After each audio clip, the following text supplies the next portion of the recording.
EU and UK, we see a lot of strides being developed. There are challenges, we'll talk about that. But I think this regulatory side and its aim to actually make it mandatory is something that is very, very encouraging. Now, let's talk about the Green Deal. So I look at it from the US perspective, and I also look at it from the UK and EU perspective. But before that, it's, I think, very apt to kind of quickly dive into the G20 summit that just got finished yesterday. So I will be, right after this, will be giving my comments on one of the programs. So strong messaging came out.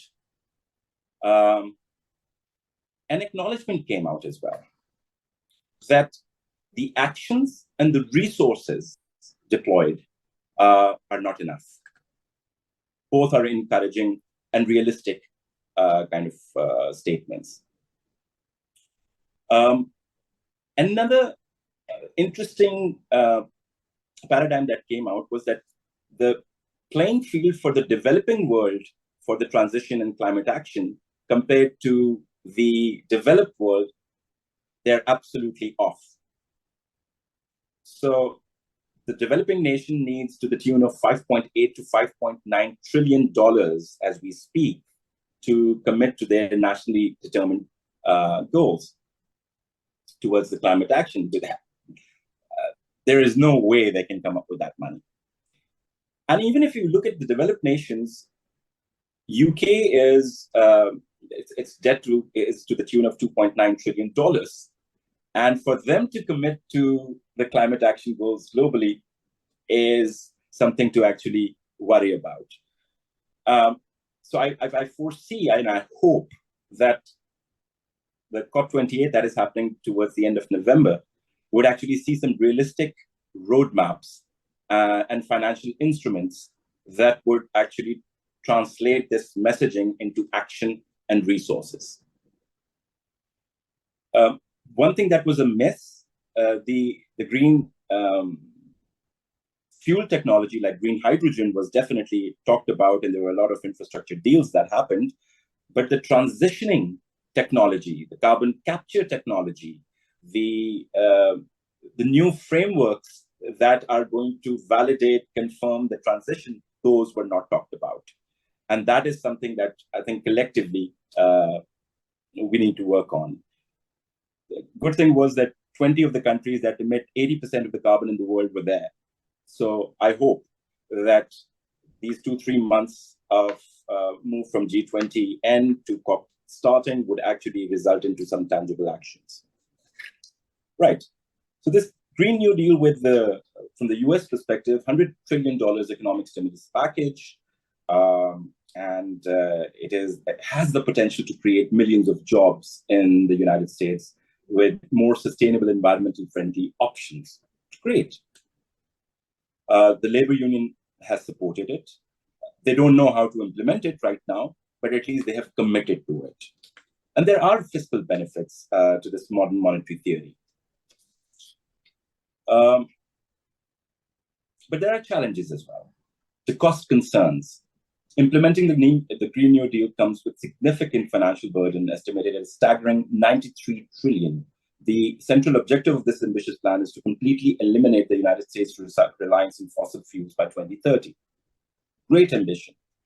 But the fossil fuel industry and the ecosystem that has been kind of created over the past 200 years, it's a question that they need to be answerable to that as well. I recently was hearing the new CEO of Shell Corporation.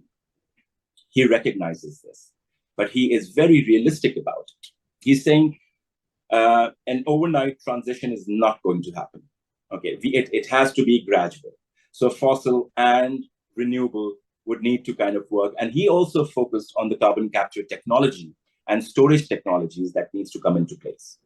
So yes, ambitions are good, but realistic implementation of those with the right stakeholders is very important. The initial investment is undeniably substantial. The proponents of the Green Deal argue that it will ultimately pay for itself. They contend that transitions to clean energy and the creation of green jobs will stimulate economic growth, leading to long-term economic benefits that outweighs the upfront cost. And that's the mantra that I think every other sector has as well, and every other country has as well. But the realistic translation of that, or a pilot case of that, we have not seen yet. But there is social and political resistance to this deal as well.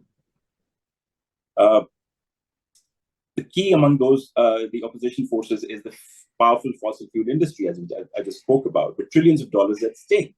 The industry has a vested interest in maintaining the status quo. We all know that. But one camp is saying that they're really making true strides to kind of move towards renewable. But you don't see that happening all across the world.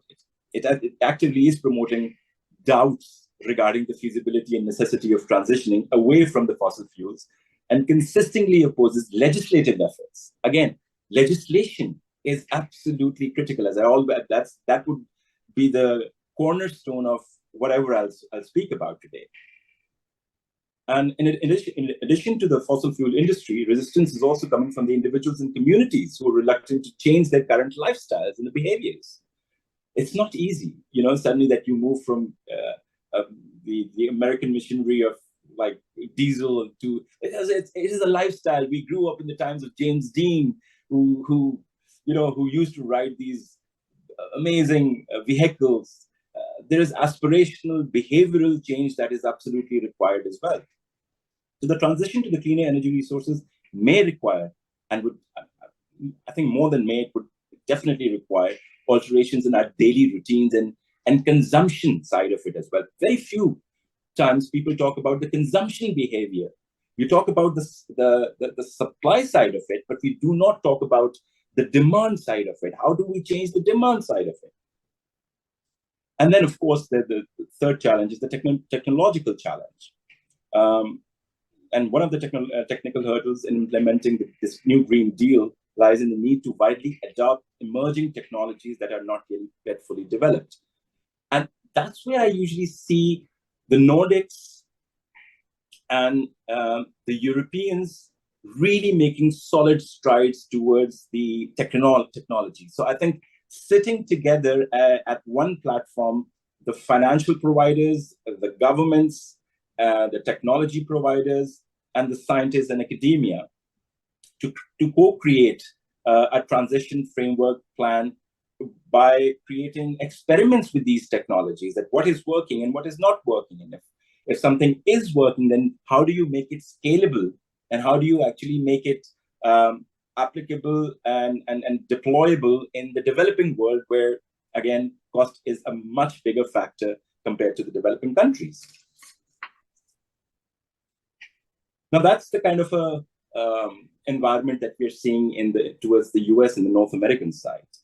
Now, the European Green Deals is from the legislative perspective, I think, is very, very interesting, and it is creating precedences across the world that are encouraging.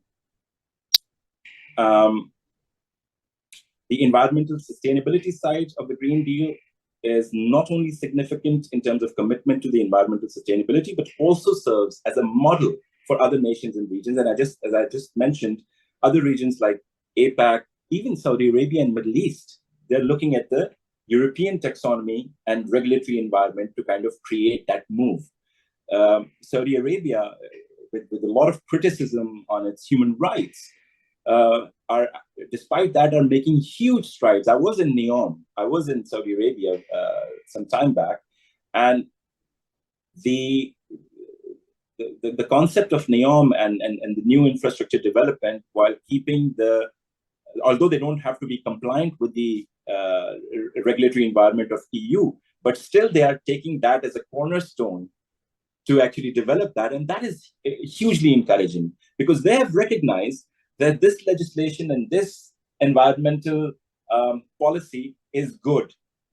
So when they develop their future infrastructure, they actually integrate those ethos and philosophies and legislative clauses. Because once it's built, then and it's very clever as well, very intelligent as well. That the moment it's built, then the flow of money, because it is compliant, will actually move from Europe to the cities that they're developing, the future cities that they're developing. So I think in that way, it's very good.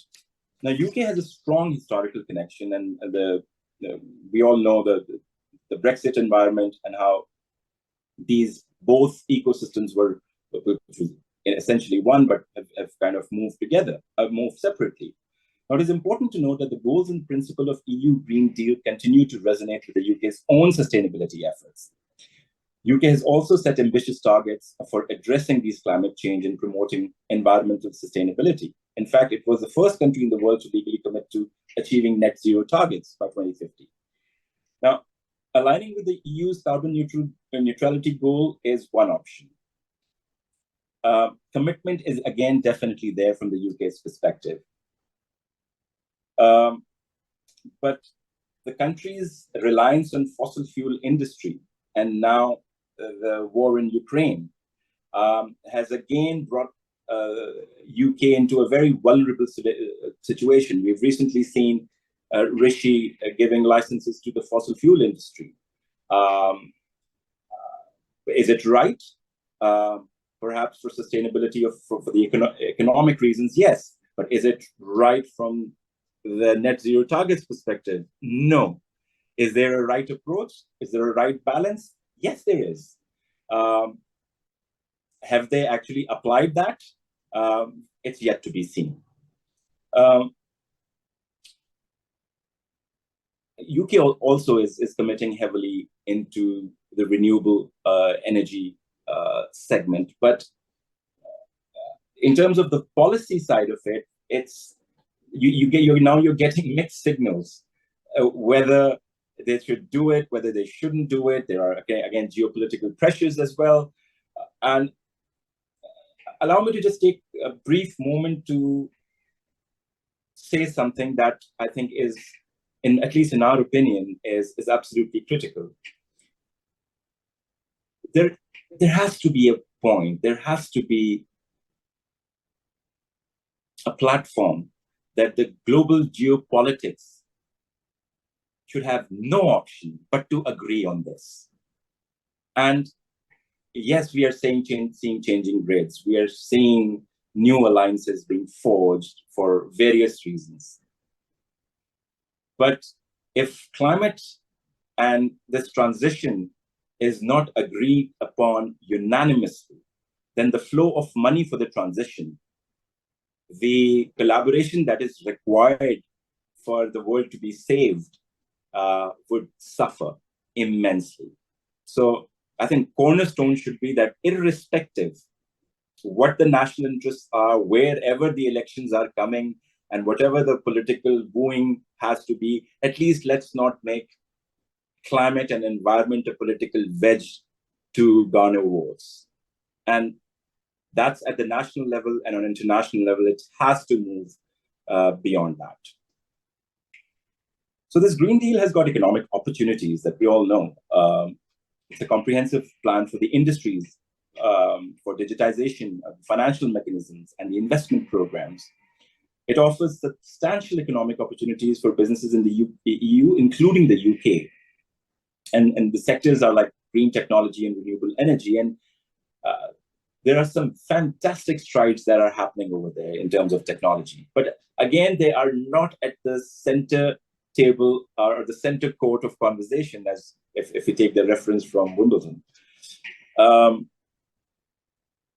The carbon border adjustment tax is something that I'm an advocate of. Yes, it would have a lot of consequences on industries. The inclusion of carbon border adjustment tax aims to prevent carbon leakage, where companies really relocate to the countries with less stringent climate policies. This mechanism ensures the businesses operating within the EU to adhere to climate-friendly practices. Now, we have been supporting and advising the textile industry has kind of seeped in. And I'm giving you an example of Pakistan's textile industry. And they're saying, yes, there is no other option. We have to comply. It's right. It's good for the countries that we're operating, but it has a business case as well. So looking at this entire transitioning from the business case, from the ROI perspective, through the private sector lenses, with an overview of very strong legislation, which is moving from voluntary to mandatory, is the critical factor towards the transitioning. And even the emerging countries like Pakistan are realizing that. The plan to introduce a circular economy action plan is brilliant. It encourages the production for safer, circular, and sustainable products. This promotes responsible consumption and production patterns, reducing waste and resource depletion. Now, if I tell you a fact that 45% of Pakistan's agri-produce is wasted from farms to fork in that entire cycle, 40%. And Pakistan's is the agri-basket of the region. So just having the right kind of technologies to kind of make sure that that waste does not happen is just the right thing. The other bit is the resources required, the minerals that are required, the metals that are required for these sustainable and renewable projects. Does this world has enough? And there is an entire framework that is being developed for that. We do have that. But only if we actually create that circular economy framework, that it would be recycled and upcycled and kind of brought into the systems again and again and again without digging more and more of metals and minerals. Now, there are cons of this EU Green Deal on the UK economy. The European Green Deal policies would continue to hold significant implications to the British markets, trade negotiations, and the country's global climate action stances. In light of this, the UK finds itself, I think, at a crossroad, confronting three distinct choices. First, it can opt for a non-alignment with the EU, potentially leading to a lower climate ambitions and the risk of market divergence. Alternatively, the UK can pursue dynamic alignment with the EU on environmental regulations, enabling smoother trade and demonstrating a commitment to shared climate goals. Or, lastly, it can choose non-alignment with the EU, but adopt even higher environmental climate ambitions while navigating the trade complexities independently. Now, these are the choices that UK, I think, is grappling with to take which approach. And yes, there are going to be regulatory differences. And this apprehension is growing in the United Kingdom following its departure from the European Union. It could potentially opt for a path of non-alignment with regards to environmental standards, potentially trading in the stringent protections offered by the EU regulations for more permissive domestic rules. A prime illustration of this concern can be found in the UK Environmental Bill, which has raised eyebrows due to the perceived delusions on environmental safeguards, particularly in the domain of pollution control. Critics argue that the bill, while promising to introduce new post-Brexit environmental regulations, may fall short of replicating the comprehensive environmental protections previously afforded by the EU legislation. The shift in environmental standards has raised concerns not only among the environmental activists, but also within the international communities, as it could impact UK's global standing on environmental issues and its commitment to combat climate change.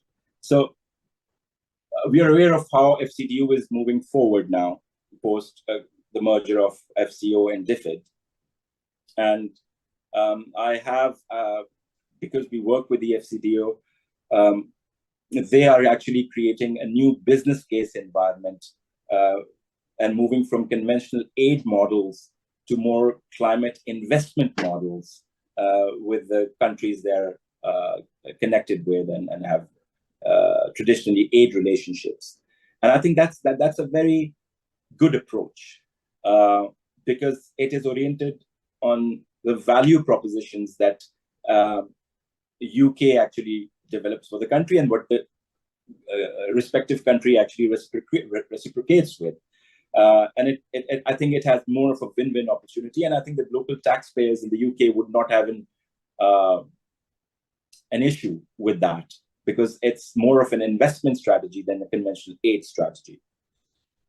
I think the third challenge that UK will face would be the trade side of it. Non-alignment with the EU carbon taxation and border adjustment mechanisms, which aim to curb the carbon emissions and level the playing field for international trade, could indeed provide the UK with greater flexibility in forging trade agreements with countries like the US. And it has happened. But again, the tangibility of these new trade negotiations and how it would fiscally benefit the UK and how it would also address the environmental challenges is again yet to be seen. Climate security is another big one. Neglecting to adhere to the European climate policies, it actually poses a significant risk to the UK long-term climate security, but also it undermines the cooperative efforts between European Union and the UK in addressing the global climate challenges together.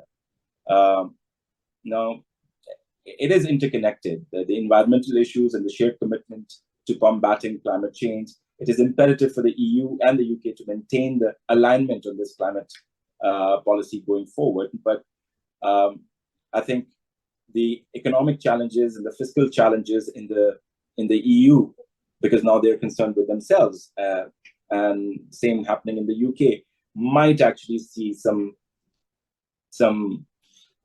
non-alignment and then they're moving separately. And I think the last is the transition cost. This transition to the green economy, as has been outlined, is the cost of it and the capacity for the industries and sectors and communities to move through that transition is, there is no clear plan there. Cost is one aspect to it. And I do understand that there is a limit to how governments could subsidize this transition. So making the local council, the local businesses, the local regulatory authorities, and creating a business case for the businesses and sectors in the UK would be critical. The capacity to create this transition is a huge one. Like if you look at the SME sector in the UK, minus the large corporates, they have absolutely no clue in terms of the understanding and capacity how to actually move through that net zero transition, because there are so many standards, there are frameworks, there are regulations, there is standards and certifications and rankings that has really kind of confused the entire ecosystem to adhere to which is more relevant to them in terms of their geography, in terms of their industry, in terms of the regulation that and their future markets. So creating a clear understanding for the SME sector in the UK, which is the cornerstone of our GDP, is absolutely, I think, as critical as creating new forms of financial stimulus and making sure that they actually have the financial capacity. I think it's equally important for them to have the intellectual as well as framework capacity to create that transitions. I think that was one of the most boring monologue that you might come across the entire day. Not at all. So my apologies for that in advance. So that's all from my end. If there are any questions, if there are any deliberations, it'd be great to kind of learn from the esteemed colleagues on the other side.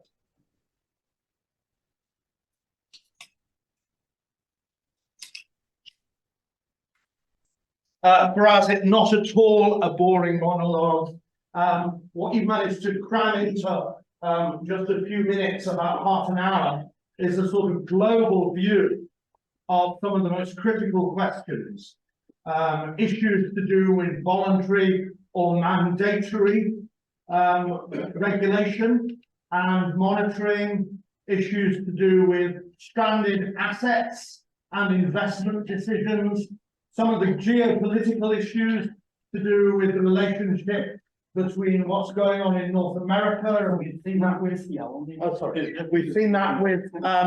Biden's recent investment opportunities in the States, and as you've well pointed out, the relationship between the EU and the UK is really critical on this. So I'm going to hand this over to my colleagues now for any questions. I've got loads of questions if they haven't, but I'm sure they've got loads of questions as well. So let's hand over to the floor. But it's probably helpful if you put your hand up and then ask your question. If we can't hear, then I'll repeat it. So any opening question? I'll get the ball rolling. Thank you for the talk, Professor. It was really fantastic. So I'm going to move you on to a little bit of a different topic, although completely related, of course. And you touched on this at the end, as far as kind of next steps and what needs to be done. Now, as a business school, obviously, we're researchers, we're educators, and we make connections to the businesses in the local communities. So could you just talk a little bit about what you see as the most important thing that business school should be doing in these areas? Thank you. It's an extremely pertinent question. And I think the next challenge is that, unfortunately, when regulations and these standards and frameworks and they come about from the policy side, they don't, the nomenclature, the language, and is so complicated that small businesses and medium-sized businesses, they just get boggled down, like, who's going to do that? And then, my apologies to all the consulting companies in this world who actually find this as an opportunity to create, consultancies around. One part of it, we do exactly the same. But when we started to map every regulation, standard, framework, regulation, law in the world, our aim was to simplify the transition for the simplest of the businesses in any jurisdiction. And that's what we need to do collectively.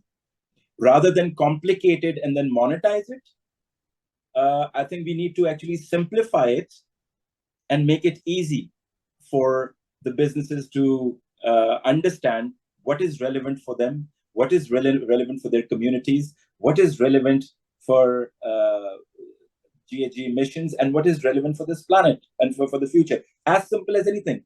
All these regulations and all these frameworks and mechanisms on the planetary deals, honestly speaking, has been prescribed in every religion in the world. It's common sense. It's just the right thing to do that, unfortunately, over generations and over hundreds and thousands of years, we have not been doing.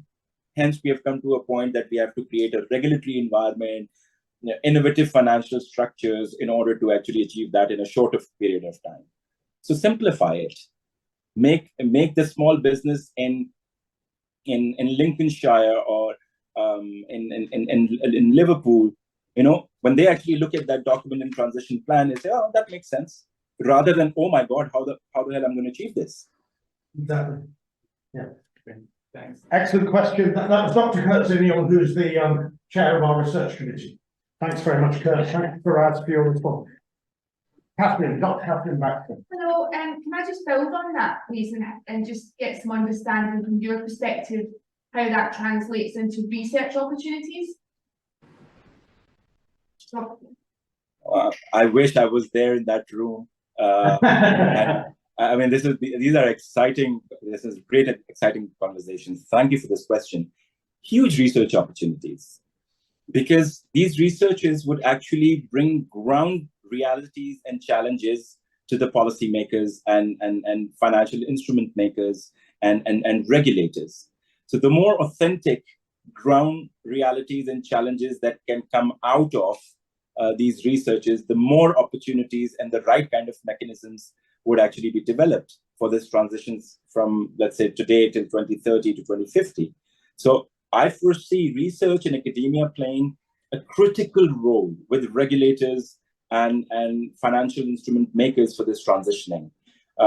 You can take multiple approaches to it. You could take community approach to it. You can take sector or industry approach to it. You could take cross-sector and geography approach to it. There are opportunities after opportunities, and I think voicing and creating a positioning for academia and researchers in this conversation and in this future is, I think, more critical. We should not be getting researchers from the consultancies. Actually, we should be getting these researchers from authentic sources like academia and quality researchers who have got community perspective and needs and challenges in mind, rather than just the monetization of it. Brilliant, very encouraging comment. Thanks very much, Faraz. So, Dr. Mohammed Sadiq. Hi, Faraz. Welcome, Prashant. I have a question about Pakistani perspective. We have seen in recent years there are lots of programs we have seen that they have started, and there are more collaborations between government bodies and education institutions and universities. But my key question is, how do you see the future of all these initiatives? Because we have change of governments where they come, they focus more on it. Universities and academia, they start programs, but there's a sudden change in the government and everything going into it. So how do you see the future of all these? We have seen these incubation centers, and they are very well connected now nationally, internationally. So how do you see the future of that? Thank you. Thank you for this question.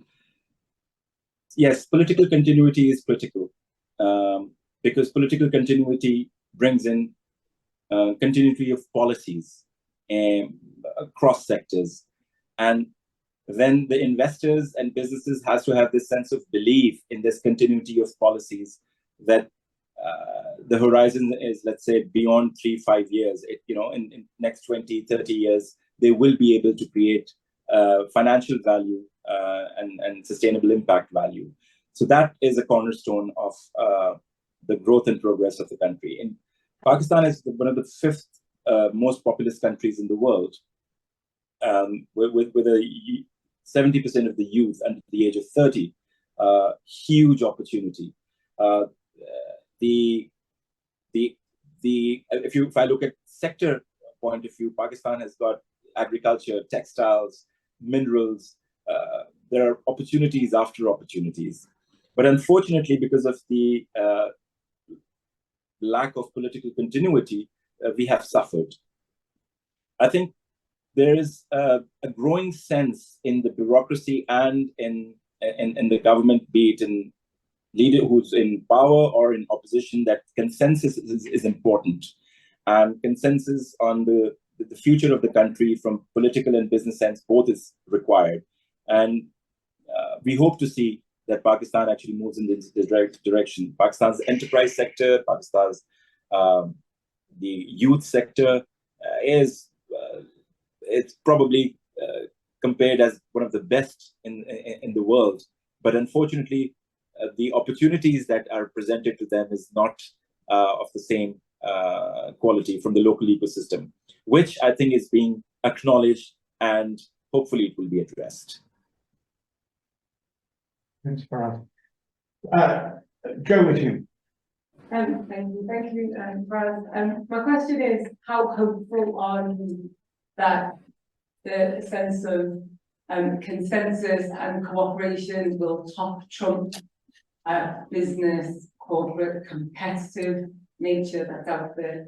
Because obviously we need some consensus, but being from the corporate world, how hopeful are you that the kind of competition will actually put one side in order for cooperation to thrive?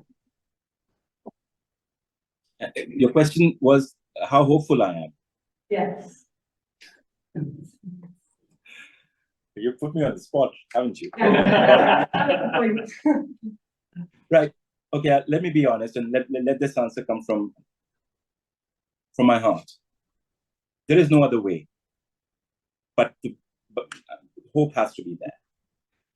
From at the geopolitical level, I think gatherings like G20s, Davos, and COPs they're a good signal, but and there is growing recognition. And I think it's a very sad thing that I'm going to say right now, but it's going to be a fact, is that this consensus would only be happening because of disasters. So the more the disasters that each of the countries, be it wildfires, be it droughts, be it floods, when they'll actually see the frequency of that increasing and the quantum and scale of destruction that will happen, that consensus would not be a choice anymore.